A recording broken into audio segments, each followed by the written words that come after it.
Today is April the 15th, 2022. My name is Tanya Finchum. I'm with Oklahoma State University with the Oklahoma Oral History Research Program. Today I am in Hennessey, Oklahoma to interview Randa Parrish, who is the owner of the Prairie Quilt Shop, which is the largest quilt shop in Oklahoma, if I'm not mistaken. And this is in its 21st year, having opened in 2001. So thank you for letting me come today. You're welcome. We'll be talking about the impact of COVID-19 in Oklahoma, and in particular about the impact on your business and life in general. So that's why we're here today. Before we get to the pandemic, let's learn a little bit about you. Start wherever you might like. Okay. My name is Randa Parrish. A lot of people mispronounce that, but I appreciate, Tanya, that you said it correctly. I am a chronic entrepreneur. I can't help it. I see little niche markets and I delve into them. This is the 5th business I've owned and operated. I've done many different things, and amazingly, I've been in this 21 years. That, you know, when I opened the shop, there was really no business plan. I opened it because I wanted to have something I could run all by myself, because I'd had 42 people working for me in a previous business that I owned and operated, and I just decided I didn't want to have the problem with employees. But this business has not only fulfilled the needs of making a living, but it's also fulfilled my love of art and my love of people. So I really, really love this business. What people do with their hands is almost like them transferring their DNA to someone when they give a quilt. They have their love in there, many hours invested in the project, and it has fed my soul.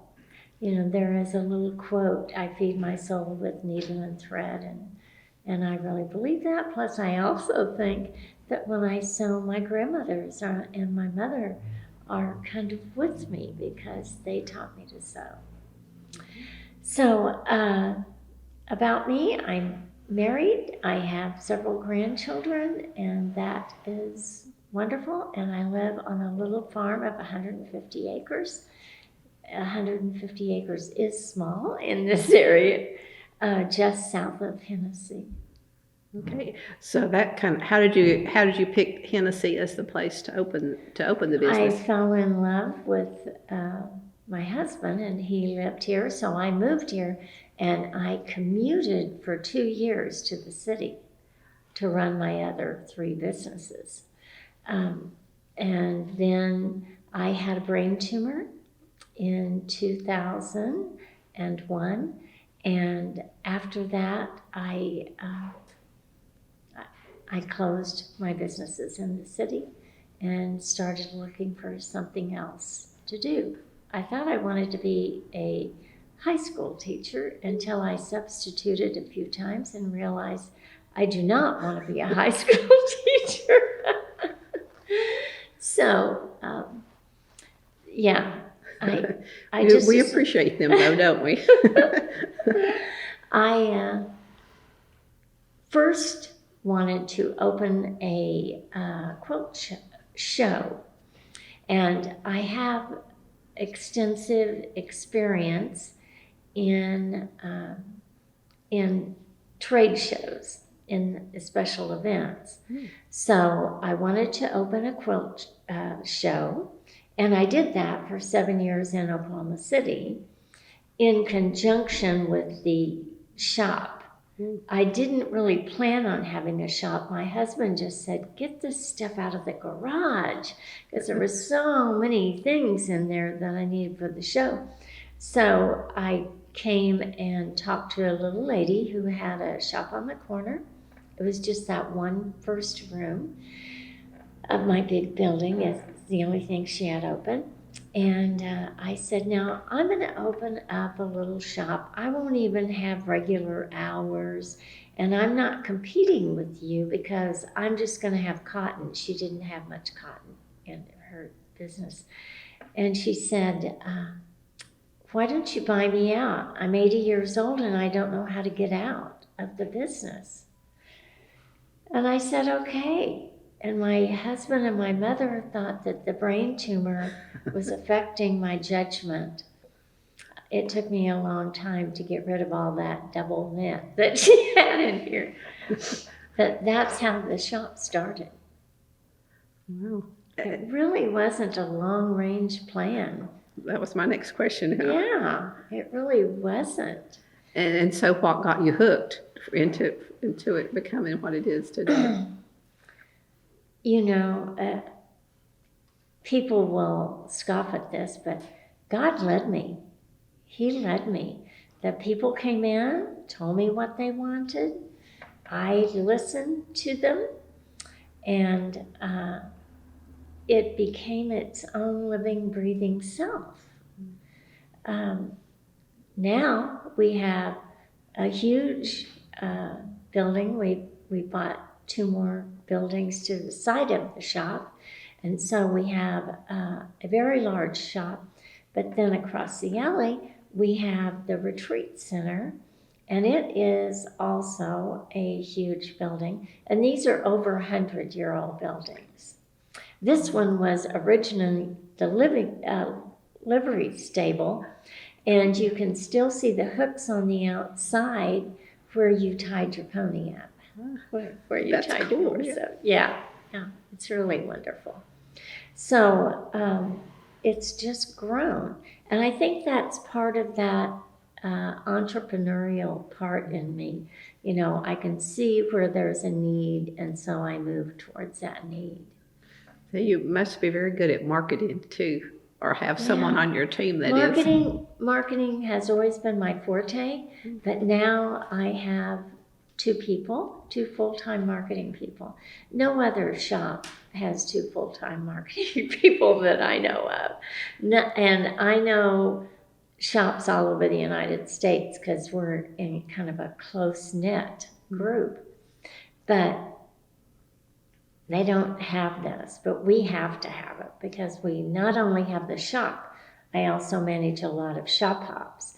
And one of them is a national shop hop that's going on right now that's over the internet. So I have to have that team of marketers. All over the internet, that has changed your business quite a bit, I would think. Ooh, yes, it sure has. In fact, probably 1/3 of my business comes from the internet sales. And so people drive up and there's either a whole bunch of people because it's a special day or a special event, or there's not very many in the shop, but they don't realize that in the shipping room, it's wild and crazy because we've done a video or we've sent out emails about a new product that we have. So we get a lot of sales online, and they're continuing to grow. Do you remember about when you started doing that, like a timeline, when that picked up? We did that for several years. I'm sure we've been doing that for 6 years, Okay. but it did not pick up until COVID. Okay. Yeah. And that's when it really started to peak and change. Okay. And I was that's thinking when it maybe started to grow. that might have been the case. Yes. So when you first opened in Hennessey, was there a point when you thought, oh, this isn't going to make it? Or was it just always, growing and growing? Tanya, this is real personal. That's okay. When I first started, I had no cash. had very, very little cash from my recent sale of my business. So I was on a shoestring. And once I had to sell a featherweight sewing machine to pay for the utilities. Now, a featherweight sewing machine to a sewer is the golden egg. It is very, very, very old. It is just a straight stitch machine. They come in those little black boxes, little carrying boxes, and people cherish them because they're rare. They're extremely old, but they're a wonderful, simple sewing machine to use. And people never let go of those.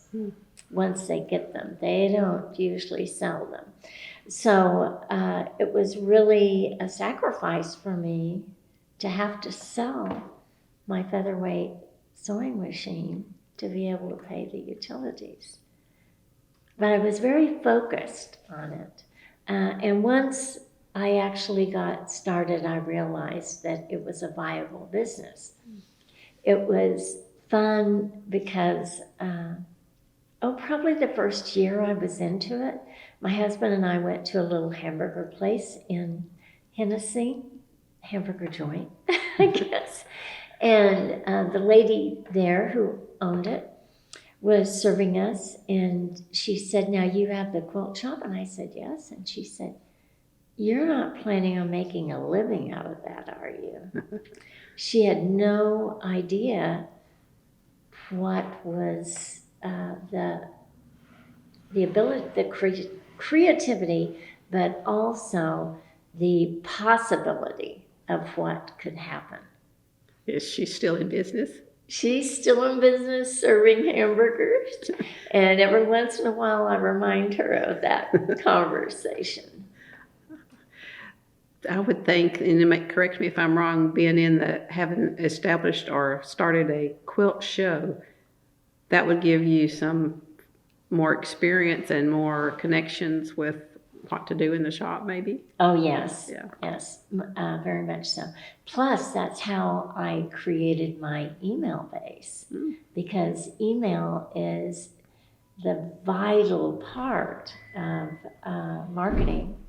We're very popular and use Facebook a lot, but email is, I have 26,000 people on my email. Valid addresses. So at the quilt show, we would offer some big gift, and all you had to do to enter to get this gift was to give us your name and your email address. And everybody signs up then, right? So that's how we started our list, because we're an hour away from Oklahoma City. We're a long ways for people to come. So we had to have something really great to get them here and to entice them. So that was our main marketing thrust. And by extension, has the business helped the economy surrounding the store? Yeah. We have retreats, and we have what we call sewing stars. My banker laughs all the time when I say, "Oh, a sewing star is coming, so there won't be any parking in town." But we do have sewing stars come, and at the retreats, they fill up the hotel. Okay. The people come and stay in our one little hotel. It's a nice little hotel, and they eat all over town. They buy wine at the wine store. They support it a lot, in addition to sales tax, of course. Of course, yeah. So was that impacted with COVID, that aspect of it? Yes. Was it? Very much so. Because with COVID, we had to quit having classes, events. We didn't do that for over a year. We didn't have any events. And people were afraid to come out. Now, we still had revenue, but it was a tiny bit of revenue because it was all done through Facebook and email. And it was the revenue was just growing then online. But yeah, greatly hurt the business. In fact, one little restaurant closed because she just couldn't make it. There was nobody coming out. So let's back up a little bit. When Okay. 2019, I was reading, was when you were renovating the space Next door. and that you were having the grand opening early in 2020. Before all of this. We had a huge grand opening. I don't know if you saw the picture of all the people around me, but we had a huge grand opening in January Of 2020. And April 1st, the governor closed us down. Closed all businesses that were not necessary to living. So the grocery store stayed open, thank goodness, but Prairie Quilt had to close down. And ironically, on March 30th, I had the second brain tumor surgery, and April 1st, we had to close. Now, we were allowed to still come in and do videos and things like that. And the girls did pretty much April without me because I was unable to function. So here's what they did. They had not done video before. And they learned how to get on Facebook, and they learned how to do a video, and they learned how to sell stuff. And people were sitting at home because of COVID. They were desperate to find some entertainment. And that's how that business grew. It's actually two separate businesses. I mean, even though we have the same inventory, and it's all under the name Prairie Quilt, the online business is a whole different animal than the in-store business. So the girls did these videos, didn't know what they were doing. We went from a staff of 32 to 6 in one day. Yeah. That hurt families too, I guess. Hurt families very much. But we let them have the option of whether they were going to work or not. And we worked with the front doors locked, but we still operated. I guess you had to at least have your mailing. If you're shipping things, you have to at least have that room busy. Yeah, we had to have our shipping department. We didn't have a shipping department. We might have had 15 orders in a month. And so we just went back to the receiving area and we would put a box together. We really didn't know how to ship out of country then. We do that now all the time. We ship overseas, Canada. Yeah, that's normal now. Cool. And that's because of that. You can contribute a little bit of that to COVID. I can contribute a lot of it because that's what sparked it. That's what made it grow.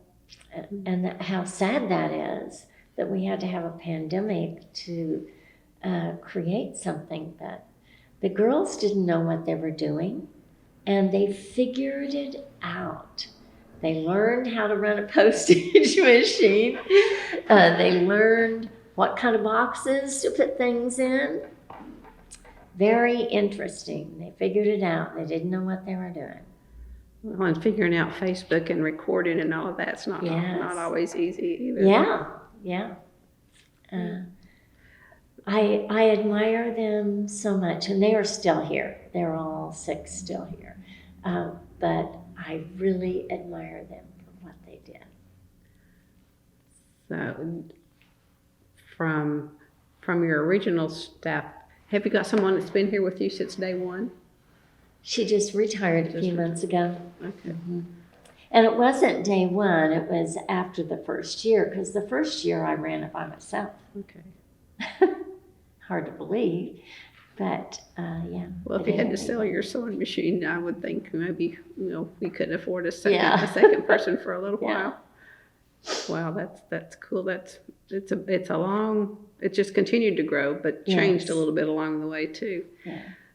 So when you started doing like retreats and things from out of town, that was pre-COVID. Pre-COVID. How far, like, were you already in the business, like 10 years before you started doing some of those things, or roughly? Yeah. Roughly. I think 11 years is when we started the retreats. We did things up in our the second story classroom.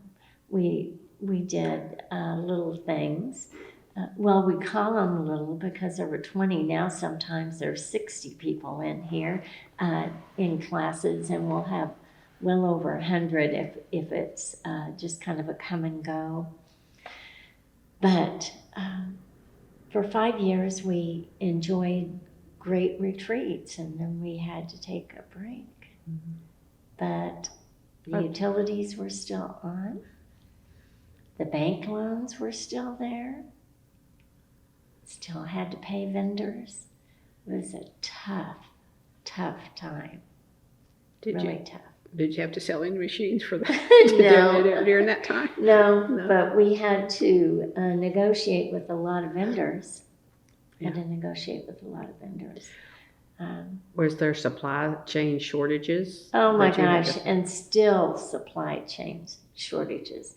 I still have fabric that is on the boat from Bali that was due to be here March 1st that has not arrived yet. Okay. Yeah. A lot of things. We still have a sewing machine, a entry-level sewing machine that was our best seller for many, many, many years, has been out for 2 years since COVID, and they can't get the microchip for it. They promised us by the end of the year, but that's what they said a year ago. Oh, no. So some machines are available, many are not. Well, does that mean that your business of repairing older ones has picked up because people have to keep them running? Yeah. It picked up a lot when COVID started because people got sewing machines out of the back of their closet that they hadn't used for 30 years, and they started sewing. And interesting, the most demand was in elastic. Can you believe that? The world was out of elastic because people were making masks. So that was a huge shortage for everybody, and we would get giant rolls of elastic and sell it by 30 yards at a time. People making masks. Oh, the ones that were making masks, did they ask for patterns, or did you guys help with that aspect of it? There were free patterns. There was a ruler template, a plastic template that we sold where they could design their own. And, when you think of it, it's not just a flat piece of fabric. It has to have some shape to work. So, and there were free patterns on the internet. Did you do a YouTube on how to make one? Yes. Did you? Yes. Yeah. And did the shop make some for? We made some for our employees, and of course all of our employees can sew, so they made several too. And once the Governor Stint said we could open back up safely, what procedures should you put in place for employee safety? We had sanitation of hands, and we required masks for a long, long time. After many companies did not, we no longer require them. But we still have a lot of people come in wearing masks. But since once we opened May 1st, that walk-in business has never come back. 2 years later. There is walk-in business, but it is still not as thriving as when we first closed. Well, has the online ordering balanced that out? Yeah, Or somewhat. Somewhat. Somewhat. Well, maybe this summer will be the change. Oh, I hope so. If we don't get another pandemic, yeah. Well, did you have You have to learn to be very flexible. And I think a lot of my friends who, I'm not going to say failed, they chose to close. Many of my friends have chosen to close throughout the United States in their quilting businesses because it was too much of a struggle. And you had to be flexible and say, well, if this area has dried up, what can we give people that they are wanting? Give inspiration for one. Yeah. Yes. We have a teacher that comes once or twice a year from the Netherlands, and she comes all that way to teach. And people pay a huge amount of money to come to that class. But I would have never dreamed that that would have been the case a few years ago. I guess you have to take a risk each time and see if it works. Yeah, and there are many things that we try and we go, oh, we'll never do that again. But after every event, we do a recap. And we keep those recaps. So when we repeat that event, we go back to those original notes of what not to do and what to do. It's important. What's one or two things that you won't do again? We had the grand opening for this building. We had over 400 people come, and we said we would never do that again because it was too crowded. It was just too many people in one space. And then 2020 January, we had another open house, but we had more square footage, more space for people to spread out. Did you have 400 that time? Yeah, Close to it anyway. Mm-hmm. Yeah. So how many square feet do you have now for the whole shebang? I was reading 10,000. Does that sound right? Or is it more? 10,000, yes, but this building is 2,000. Okay. So, yeah, probably 10,000 total. So when COVID first started and people came back, did you have to rearrange the shop and to account for the social distancing that we were all supposed to do? No, because we're so big. Okay. That makes sense. sense. A lot of my friends who have small shops could only allow 6 in at a time or something like that. Okay. But because of our square footage and people could spread out so much, we didn't have that problem. Well, and then I noticed you do a lot of sewing for other people, doing the long arm.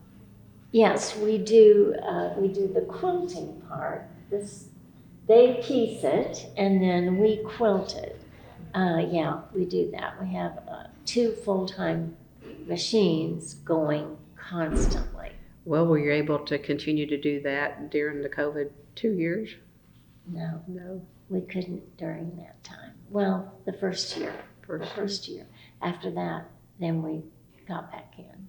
Well, I mean, the reason for not doing it that first year, I mean, people weren't bringing them in, My or long-arm quilter wouldn't come in. okay, yeah, that's part of the puzzle.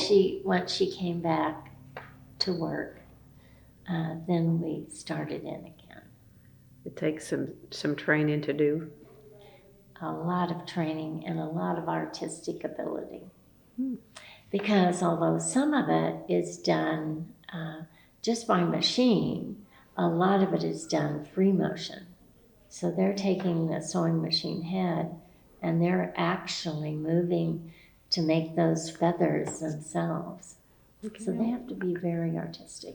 Yeah, I wondered, I mean, that's part of your business model too, being offering that as a Yes. as a choice. Yeah, there's a lot of different departments that people never think about. You know, I have a full-time repair person. I have a full-time, this is called lawn arming. I have a full-time person for that. And then your marketing, Yes. and then And receiving. And I don't think you've ever been to the receiving room, but freight comes in it's huge. So how many staff do you have now? 27. We've never gone back to our original 32. It's Cool. what we had. You're close. Yeah. You're close. Yeah, and we're at a nice, comfortable mix right now. So I'm thinking marketing, ordering, sales, shipping. Yeah. Ordering is huge too. Yeah, You I was know, thinking. the ordering has really changed because we always had quilt market we went to twice a year all over the United States. We would go to that to see new products, new ideas, new fabric. We haven't been back to a quilt market since because they have canceled them each time. They tried to do it last fall, and it was they just couldn't do it because the vendors were afraid to come. So that also may change. One of the things we do, and there's only one other shop in Oklahoma that does it, is go to an event called Symposium. And I've gone to Symposium every year for the 6 years that it's been in existence. And it is a group of 51 quilt shop owners who go, and there are classes, we have education, we have vendors come. So it's kind of taking the place of quilt market, although they don't have space for many vendors. So there's probably only 4 or 5 vendors who get to come each year. So that's really interesting. Yeah. How do you get to be one of the 51, or is that just all that wanted you to? just pay your money the first year, Okay. and then after that, she kind of juries who gets in. Oh, so that's his most. You have to be a serious shop. You can't say, "Oh, I've got this little shop, and we're going to come and have fun and learn stuff." She wants the movers and the shakers to be in that. So you've been to all of them. That's good. Yes. Yes. So the vendors haven't found a way to do theirs virtually? They have. Some of them have, not all of them. Some of them have what they call quilt shop on YouTube. So that has happened. I'm big enough that vendors will send a rep out to come see me. Okay. So at least you can touch and feel some of them. Yeah. But I still feel the shortage because we're not seeing new pattern makers and designers much. I still have that hole in my mind, maybe it isn't, but that we got to see more new books and new patterns when we actually went to quilt market. And there were 700 spaces that we could go to, 700 booths. I mean, I guess there could be a supply chain issue with publishing as well, maybe. I don't know. Will we ever catch up? Do you have any idea if we'll ever catch up? Not for years. So you see a new normal? That word that people are using these days, a new normal? I had a lady tell me once that the only thing normal is a setting on your dryer. I think it will continue to change. Supply shortages, I don't think are going to change for a couple of years. Take a little while to catch up. I don't know. I kind of think people are ready to get back out and move around a little bit, so your in-store business may pick up some. Yeah, we are. We have 3 events every month that we've had for years and years, where people come to. They're all making a certain quilt, or they're embroiderers, so they want to see what's the newest thing on machine embroidery. So those groups are back to full time, but it's just the regular traveler that we're not seeing quite yet that full now. You'll have to have another fat frenzy. Yeah, that quarter frenzy. Oh, yeah, that's true. We need to have another one of those. Every month we have strip club, and that is a hysterically funny event. My girlfriend that lives in El Cajon, California, has a quilt shop, and she created what are called jelly rolls, 2.5-inch strips. 40 pieces of 2.5-inch strips is considered a jelly roll. She started strip club, and it was just quilts that were made with 2.5-inch strips. So the girls at the shop met my friend Daniela and said, we need to do what Daniela's doing. I said, number one, I'm not going to have anything in my shop called strip club. And they said, and we need to serve wine at it. And I said, I've been sober 25 years. I am not going to serve wine at any event here. And they said, all the Saturdays are booked. We need to do it on a Sunday afternoon. No, we're not doing this. This is just something out of our bailiwick. We're not doing this. And so I said, okay, we'll try it, but I don't think this is going to work. So we set it up. We advertised strip club. I had 8 chairs set up for people to come, and it was started at 1:30. There were standing room only. Literally over 100 people showed up, and I'm sure some of them came because they just wanted to know what a strip club was in a quilt shop. It was hysterical. We charge $5 because they say there's an entry fee when you go into a strip club. We had a curtain for a long time where you couldn't see what happened in strip club unless you paid the $5. It has been a very, very successful event. Women come from Weatherford, which is so far from here, and Woodward. Every strip club, they come every month, and that's their big outing. And they say to their husbands, I'm sorry, we have to leave early. I know that church is over and we normally socialize. We have to go to strip club. It's so funny, but it's another twist on sewing that you would have never thought would bring people in, but it does. And each month we show them an entire quilt that's made from a jelly roll. So someone in your shop has to be creative and come up with one? No, we get a pattern from Cozy Quilt. Mm-hmm. Well, was that going on pre-COVID and during COVID?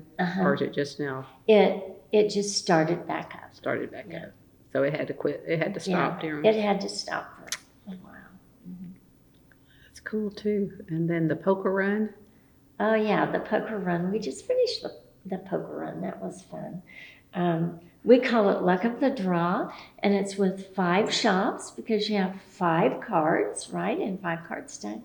And at each shop, you pull a card, and we record, the shop owner records what card you pulled, and then that goes, we total them all and read every single card.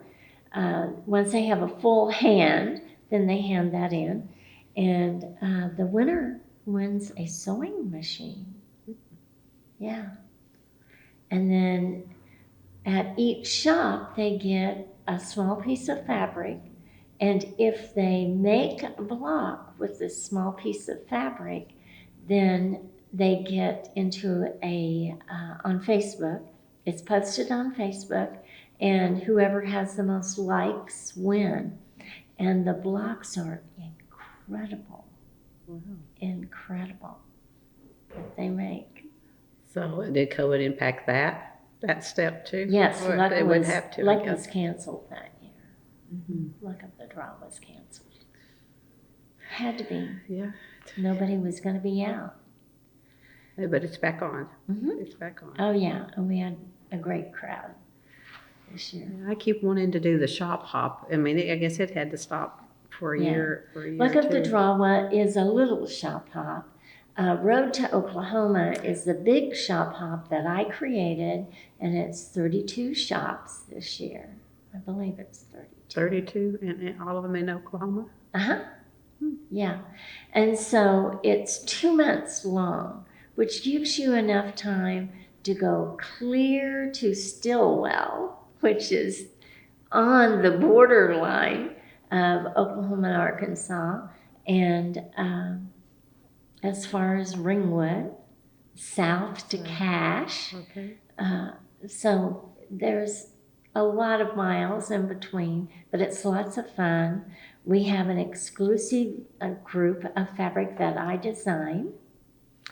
Yeah, that's exciting and scary at the same time. And this year the motif will be Oklahoma fabric with oil wells and feathers and motifs that represent Oklahoma.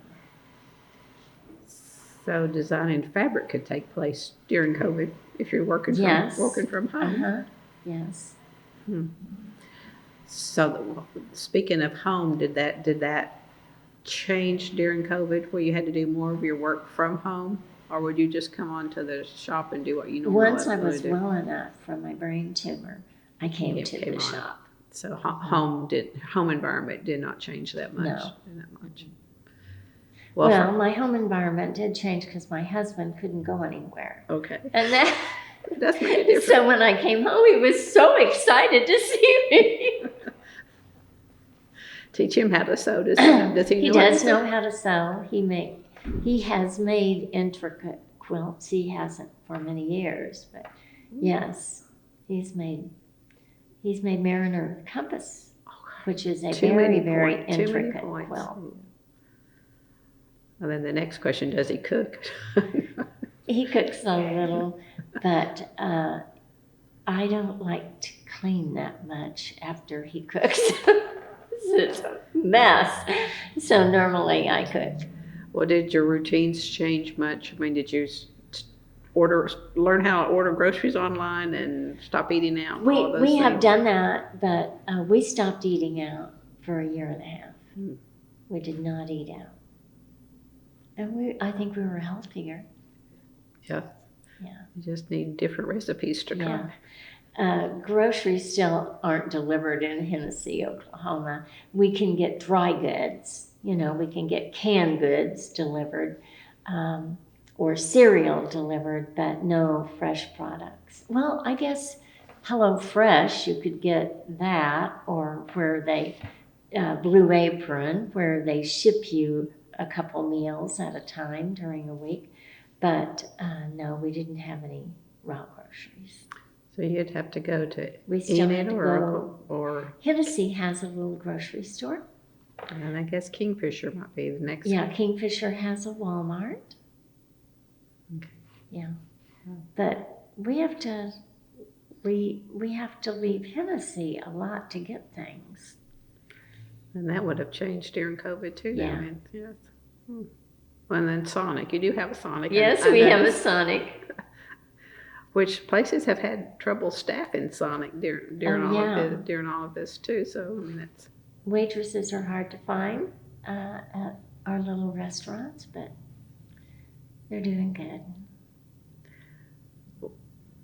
Did you make masks for yourself? Did you? Yes. Okay. I figured you might have, and Yes. some ones that probably just really. And I had snazzy elastic ones. at home. So didn't have to have the elastic scare.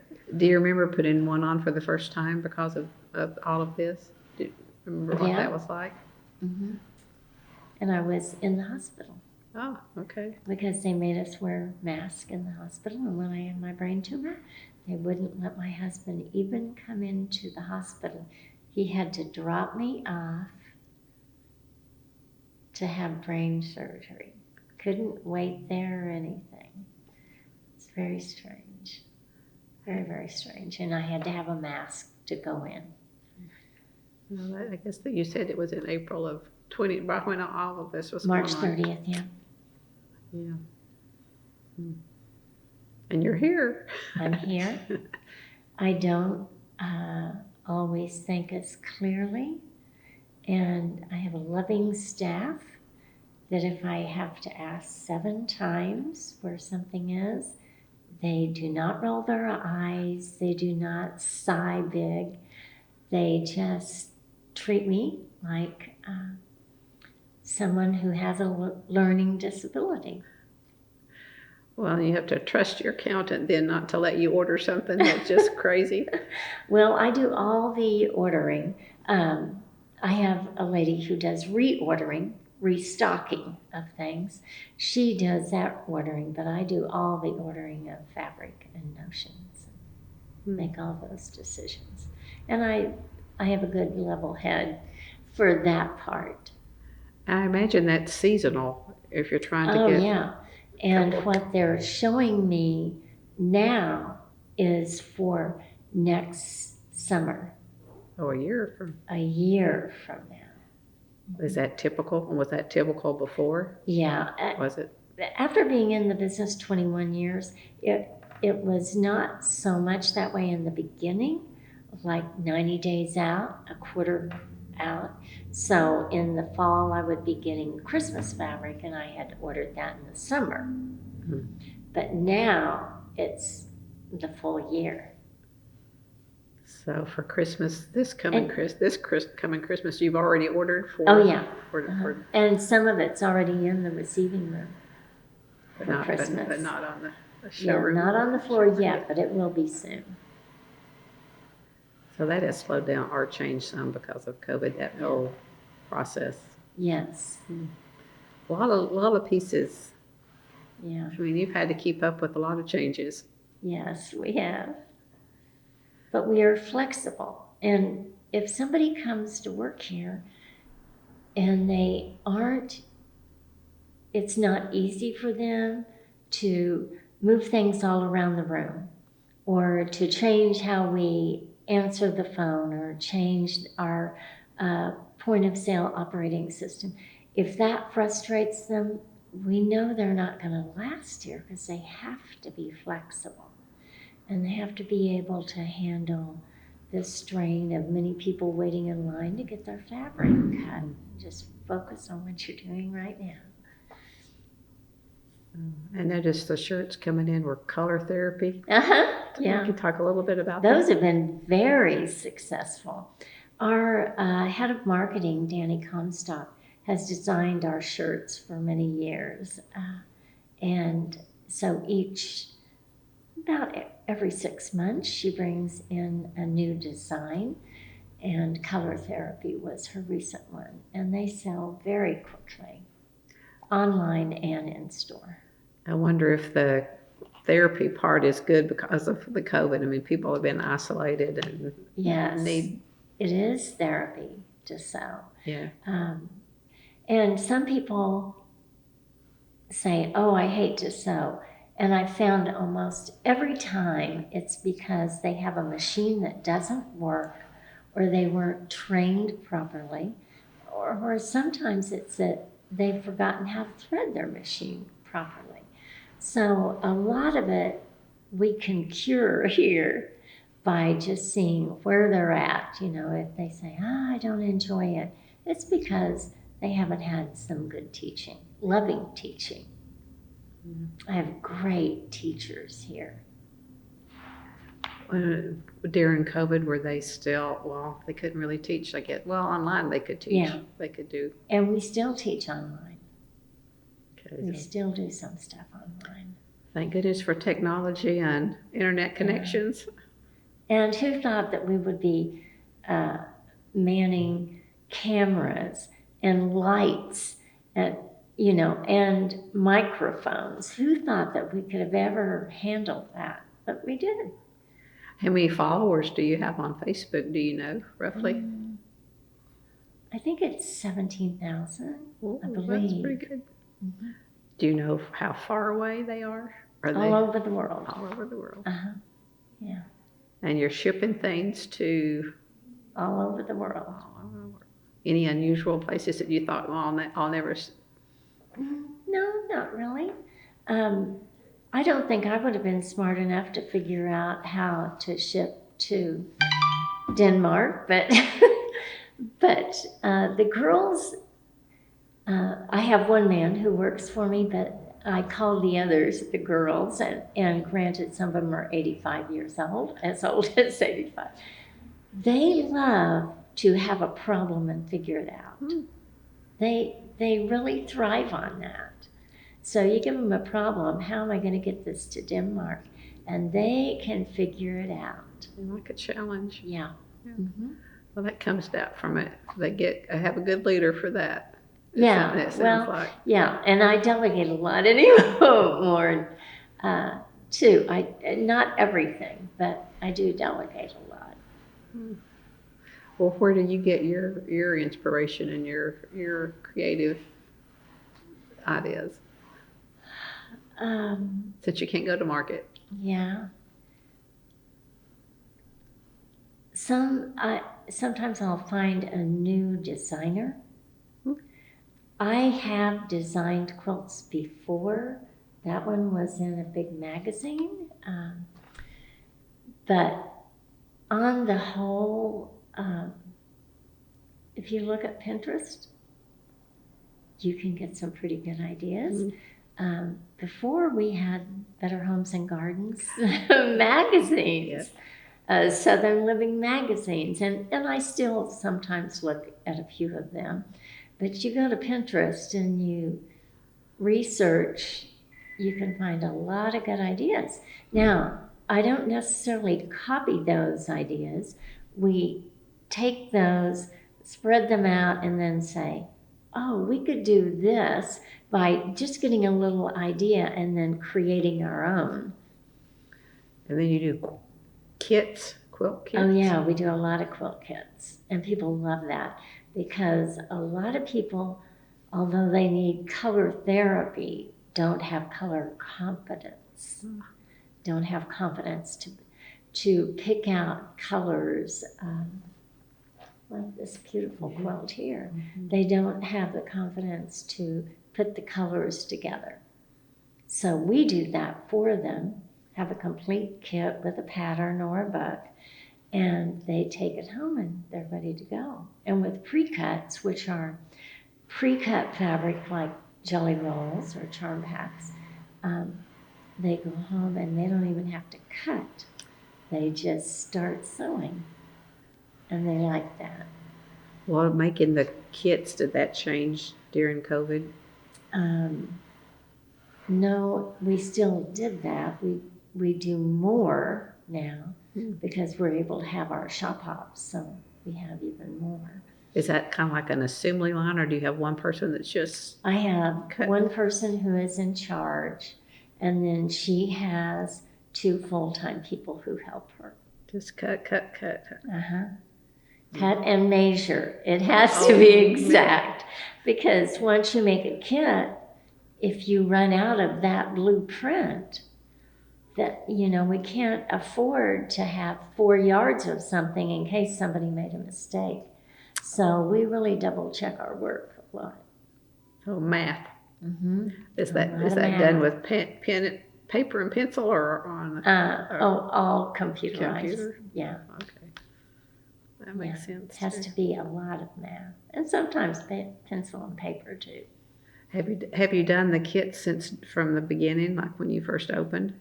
Yeah, probably after the first year, because the little lady who just retired, who had been with me for 20 years, she and I would do a kit, and we would laugh about how it took us a whole day to pick out 6 fabrics and make 4 kits.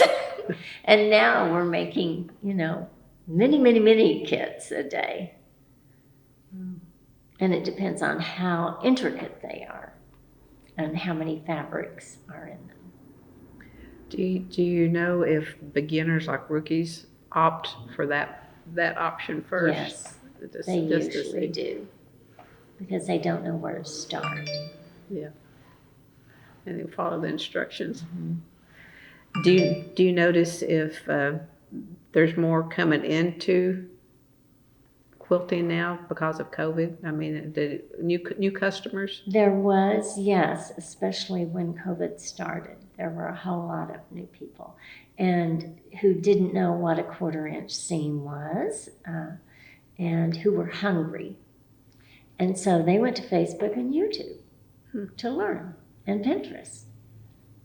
And they learned something's wrong.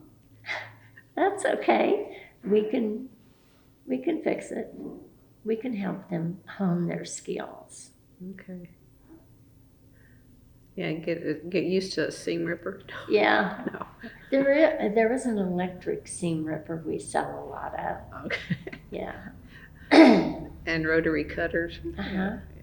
I can't get the hang of that, but yeah. I guess you could teach me that too. Yes, huh? absolutely. What about generation-wise? Are there more people over 50, under 50, in their 20s, or young? The youngsters? average quilter, according to a survey that was taken, is about 65 now, the average age. But there are a lot of younger ones coming in. The age is going down each year on the survey. Okay. I'm hoping that that's the case with people spending more time with each other because of COVID. Maybe that's a positive. Yeah. A positive. But we have, in many of our classes, we're seeing younger girls come in. It's very rewarding. So a lot of times they wait until they retire and say, when I retire, I'm going to do this. Well, nowadays they come in all the time. They need the therapy. They need that, and they need the feeling they get from close intimacy of other people who are interested in the same thing. Yeah. That gets into your social. Yeah, sewing social, Yeah. which is 12 shops. 11 of my friends and I started it too, and we're all over the United States. And it's completely online. You pay $7.99 for a pre-cut quilt block, and you go to each shop's website to order it. Yeah, we've sent out over 500, and we're only in week 3. Wow. Yeah. We'll have to check that out. Yeah, so we have to cut those by a cutting machine, because each piece is pre-cut. So it's more than just the rotor if it's Right. if it's a cutter. Yeah. Well, maybe with the more fancy sewing machines where you can program sewing stitches in, maybe that's bringing in the younger generation too. They like the technology Yes, they aspect. like that. Plus And Facebook it's videos. interesting with the younger generation, they're not concerned about accuracy nearly as much as I or people my age are. We want the points on our stars to be pointed, and they don't really care. They can be pointless, and they're happy with it because they made it. Okay. I'm one of those. I like them to meet, but they don't always, and I'm okay with that. I read somewhere that God was the only perfect. So every quilt should have a mistake in it. Well, I learned how to quilt from the Amish. I learned how to sew garments from my mother and grandmothers. But I learned how to quilt from the Amish. I lived in Wisconsin for many years, and there was a huge Amish community. And they always turned a block, twisted a block or something intentionally in their quilt, or put a funny color in one little piece, because they said only God was perfect. Have you done that with some of yours? Not intentionally, but you can always point out a flaw, but why bother? Why bother? A lot of time goes into it, yes. That's pretty. Where do you see things, when you first opened this, you didn't expect to be here 21 years later? I didn't expect to have staff. Oh, I didn't expect to have staff. That was not the goal. I didn't want staff. I never dreamed I'd have a retreat center. I don't know when I started if they even had retreat centers yet. That kind of blossomed several years after I started. I never dreamed how much I love the process. I sew every night. Every night I sew. And my sight is not good. And I know that my sewing isn't as good as it used to be, but there is some kind of therapy in there that I have to enjoy life. so you'll have to have a show of just what you sew. Yeah, I've made a lot of quilts. And the ones that you see hanging up in the shop, what happens to them in the long run? I mean, are they auctioned off, or? Sometimes, well, we have given some to the big auction in Enid. It's a church auction, so we've given some to that. We sell many of them.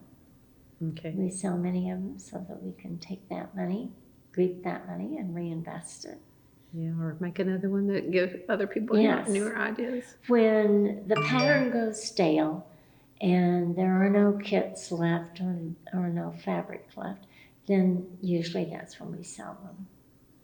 So when they go stale, you mean you've got some that's no one wants anymore, or? Well, that it doesn't sell well anymore. Doesn't sell well. Mm-hmm. Have you had many of those? I'm sure I have sold That's several hundred, yes.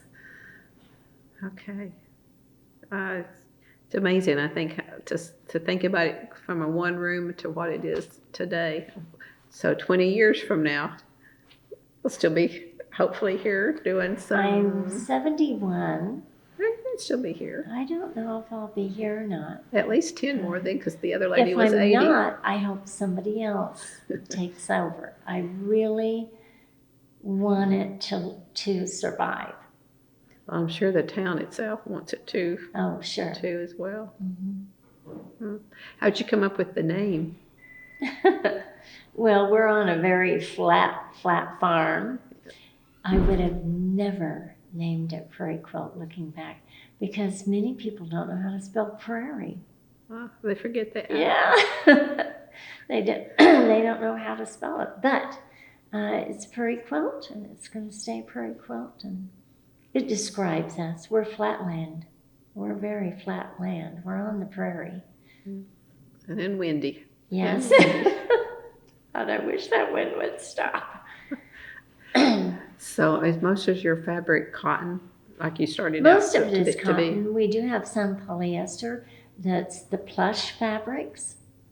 Okay. But we stick with cotton. I've tried 2 or 3 times rayon, and it just doesn't sell well enough. We don't have enough garment makers anymore to do that, so we stick with cotton mainly. I guess that's true too. People come in to get fabric to make clothes. Mm-hmm.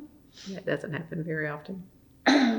We have some, but not as. But not many. So when you sew, are you sewing garments at home, or are you doing quilts? I have sewn garments, but I'm mainly quilting. Quilt. Mm-hmm. So what quilt usually fits. What are you currently working on? Oh, I just finished my girls' Windy Days. I'd love to show that to you. Okay, before we leave, yes. Yeah, before you leave, because they're definitely Oklahoma windy girls with their hair blowing in the air. Okay. Are you using fabric that you designed? No, Oh, well, no.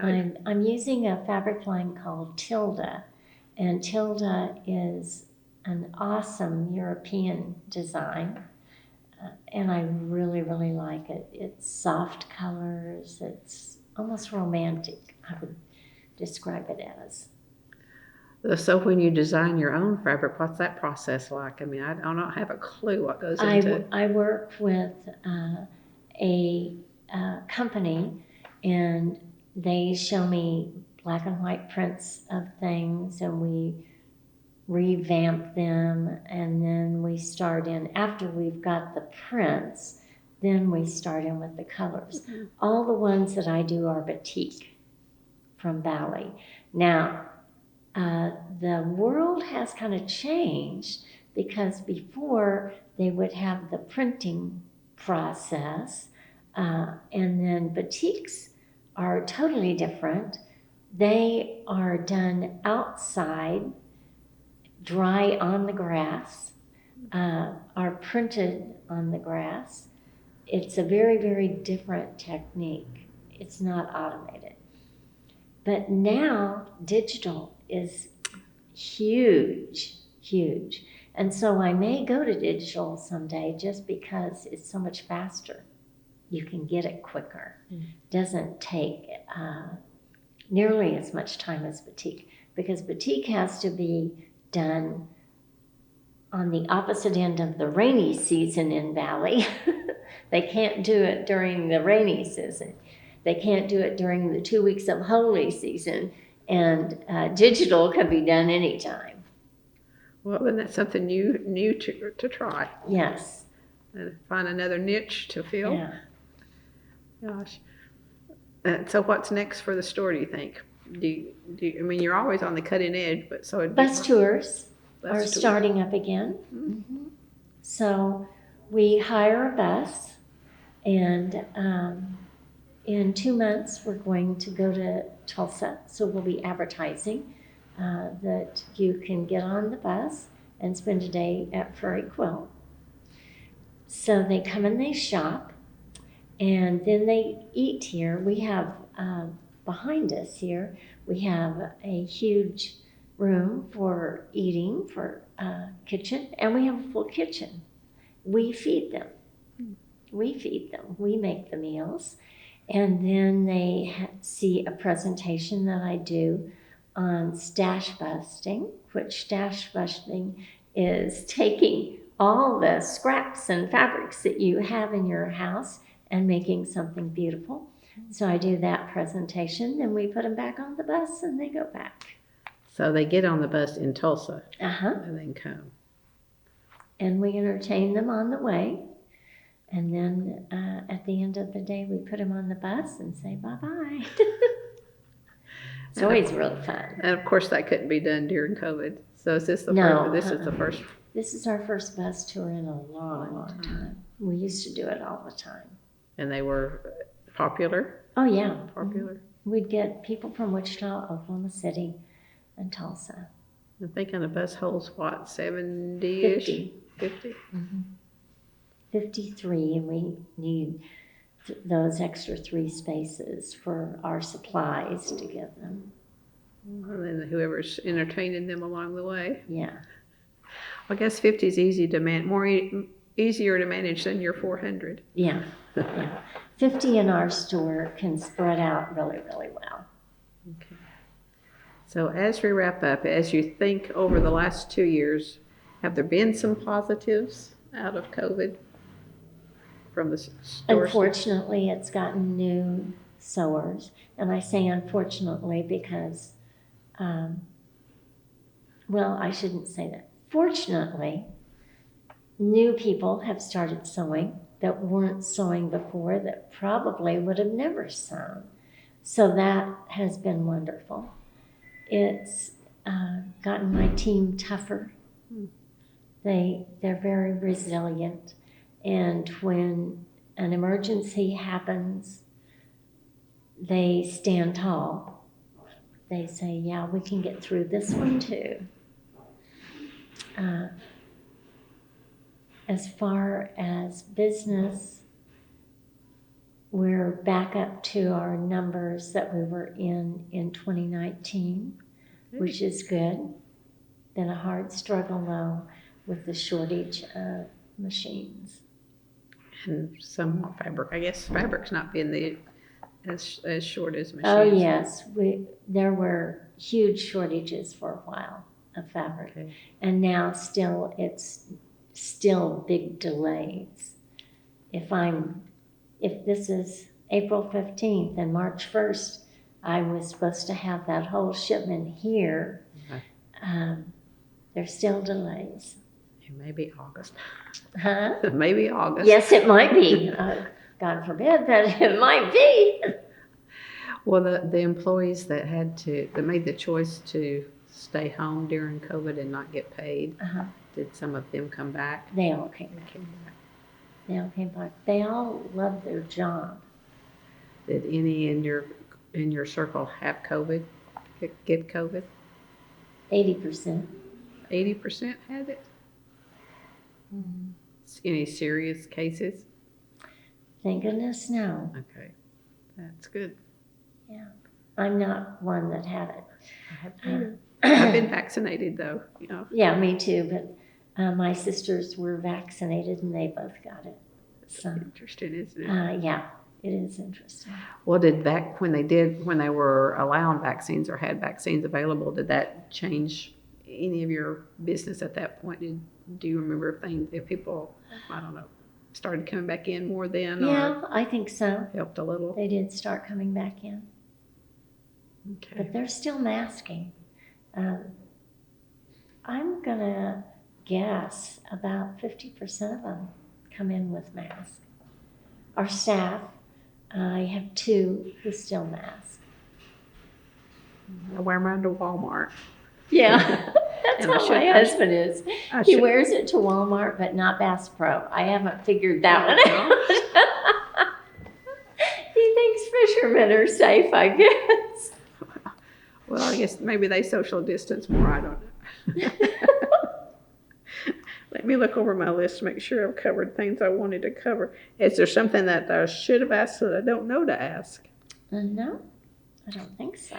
Yes, I'm supposed to ask, what was your news source during the COVID thing? Did you watch the news to keep up with numbers? Did you not worry about that? You know, that part.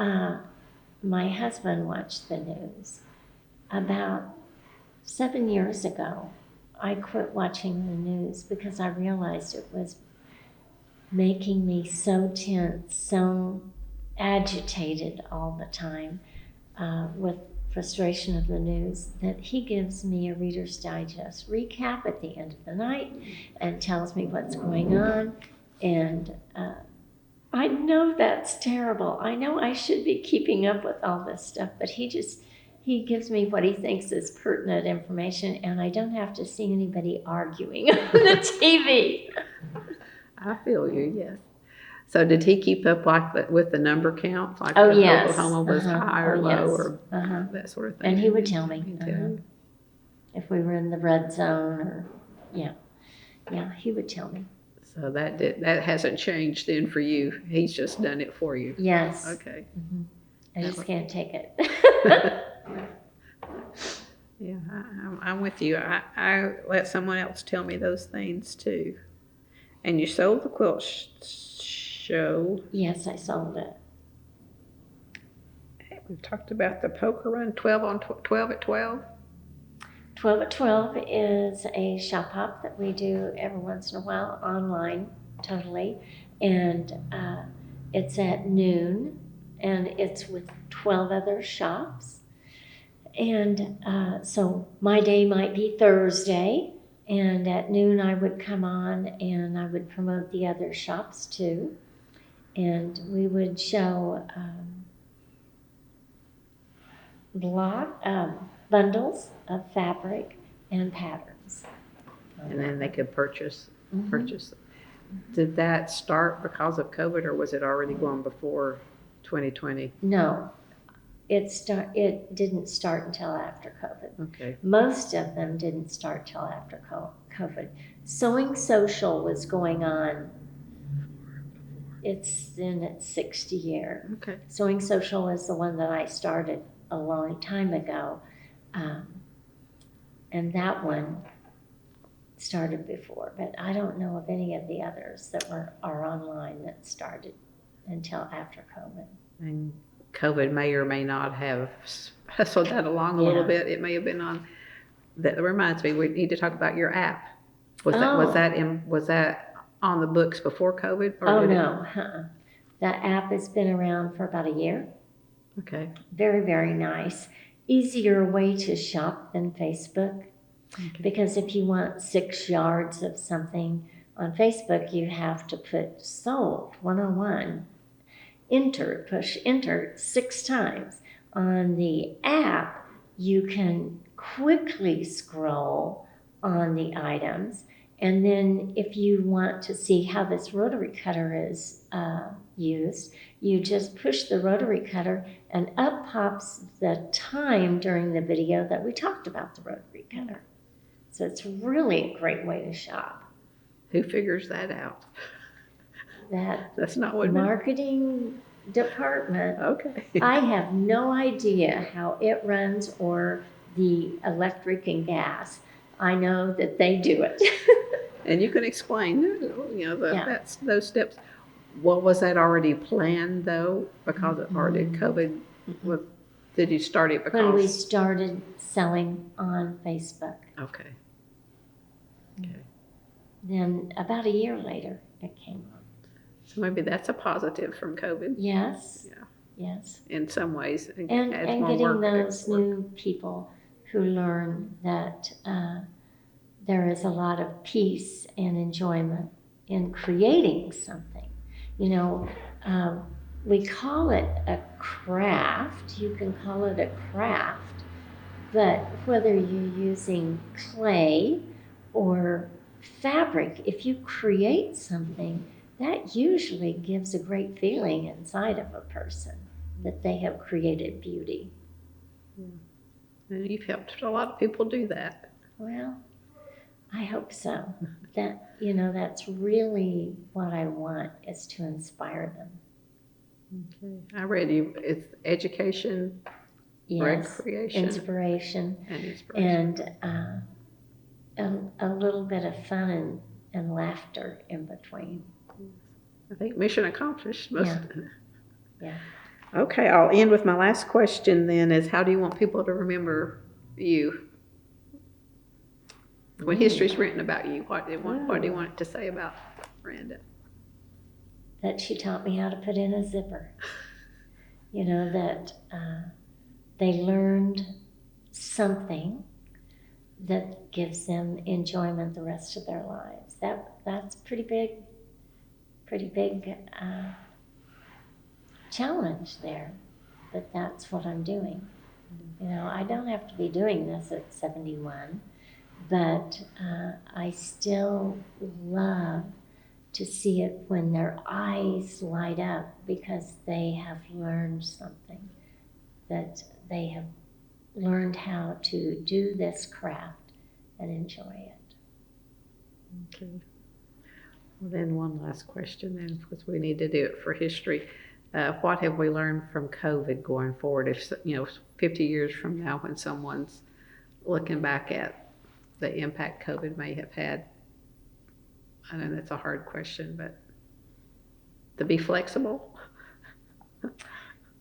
I think COVID has taught people to pray. I think they're closer to God now, many of them. When they didn't give it a thought that we could have a pandemic. How in the world? I mean, we've read about them. We've read about what happened in the past. I think people cherish life more because I I'm going to guess that every single person has lost somebody in this last 2 years to COVID, or who know of someone who has lost someone, a loved one. So maybe it has made us more mindful of how precious life is. That's a good way to end. Well, thank you for spending this morning with me. It's been great. It's been a pleasure. It's been a pleasure.